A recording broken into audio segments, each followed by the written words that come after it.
বিশ্ব রাজনীতির আড়ালে তেহরান ও পিয়ংইয়ং এর মধ্যে গড়ে উঠছে এক শক্তিশালী সামরিক জোট। নতুন গবেষণা প্রতিবেদনে উঠে এসেছে চাঞ্চল্যকর দাবি, ইরানের আন্তঃমহাদেশীয় ব্যালিস্টিক ক্ষেপণাস্ত্র কর্মসূচির নেপথ্যে রয়েছে উত্তর কোরিয়ার সরাসরি প্রযুক্তিগত সহায়তা। বিশ্লেষকদের মতে এই সহযোগিতা কেবল আঞ্চলিক শক্তির ভারসাম্য নয়, বরং বৈশ্বিক নিরাপত্তা কাঠামোকেও নাড়িয়ে দিতে পারে।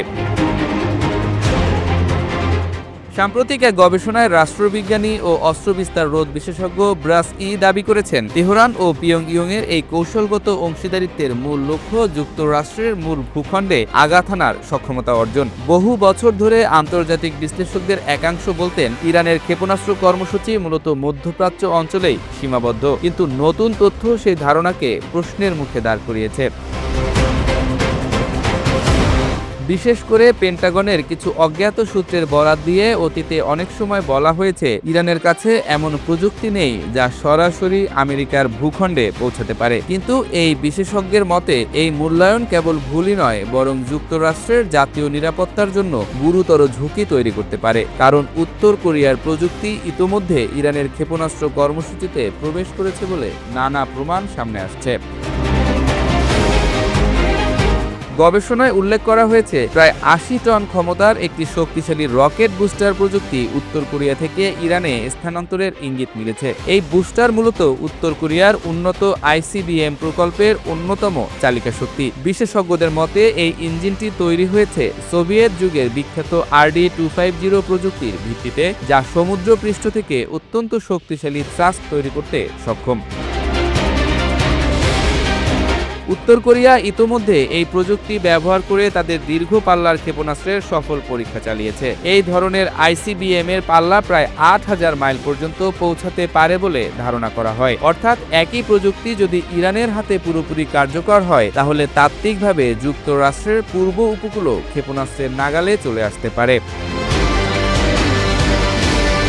দুই দেশের এই সহযোগিতার ইতিহাসও নতুন নয়। বিশ্লেষকদের মতে অন্তত ২০১৩ সাল থেকেই উত্তর কোরিয়া ইরানের ক্ষেপণাস্ত্র কর্মসূচিতে প্রযুক্তিগত সহায়তা দিয়ে আসছে। এমনকি যখন ইরানের পারমাণবিক চুক্তি নিয়ে আন্তর্জাতিক আলোচনা চলছিল, তখনও উত্তর কোরিয়া থেকে ইরানে গুরুত্বপূর্ণ যন্ত্রাংশের চালান পৌঁছানোর অভিযোগ ওঠে। এই অভিযোগের প্রেক্ষিতে যুক্তরাষ্ট্রের ট্রেজারি বিভাগ বিভিন্ন সময় ইরান ও উত্তর কোরিয়ার বেশ কয়েকটি কোম্পানি ও ব্যক্তির উপর নিষেধাজ্ঞা আরোপ করেছে। ওয়াশিংটনের দাবি, এই প্রতিষ্ঠানগুলো গোপনে ক্ষেপণাস্ত্র প্রযুক্তি বিনিময়ের সঙ্গে জড়িত, যদিও তেহরান ও পিয়ংইয়ং বরাবরই এসব অভিযোগ অস্বীকার করে আসছে।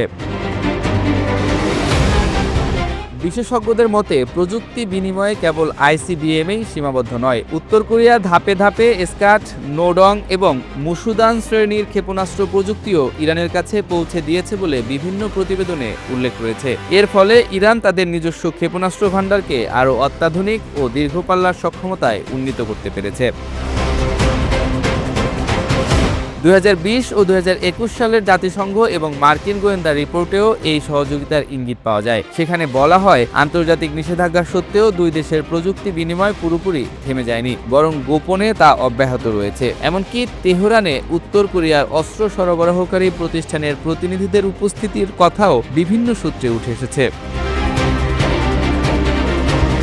ডক্টর বেস্টল তার প্রতিবেদনে সতর্ক করে বলেছেন, যখন ইরানের প্রচলিত ক্ষেপণাস্ত্র লঞ্চার ধ্বংস করার পরিকল্পনা নিয়ে আলোচনা হচ্ছে, তখন তাদের সম্ভাব্য ICBM অবকাঠামোকে গুরুত্ব দিয়ে দেখা জরুরি। কারণ এই দীর্ঘ পাল্লার ক্ষেপণাস্ত্রগুলো কেবল মধ্যপ্রাচ্যের নিরাপত্তা নয়, বরং বৈশ্বিক শক্তির ভারসাম্যের জন্য বড় চ্যালেঞ্জ হয়ে উঠতে পারে।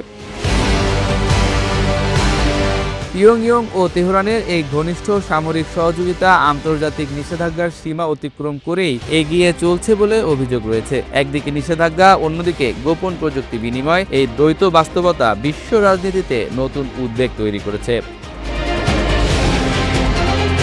বিশ্লেষকদের মতে উত্তর কোরিয়ার পরীক্ষিত ICBM প্রযুক্তির উপর ভিত্তি করে যদি ইরান তাদের ক্ষেপণাস্ত্র কর্মসূচি পূর্ণাঙ্গ রূপ দিতে পারে, তাহলে তা শুধু একটি আঞ্চলিক শক্তির উত্থান হবে না, বরং বৈশ্বিক সামরিক ভারসাম্যেও বড় পরিবর্তন আনতে পারে।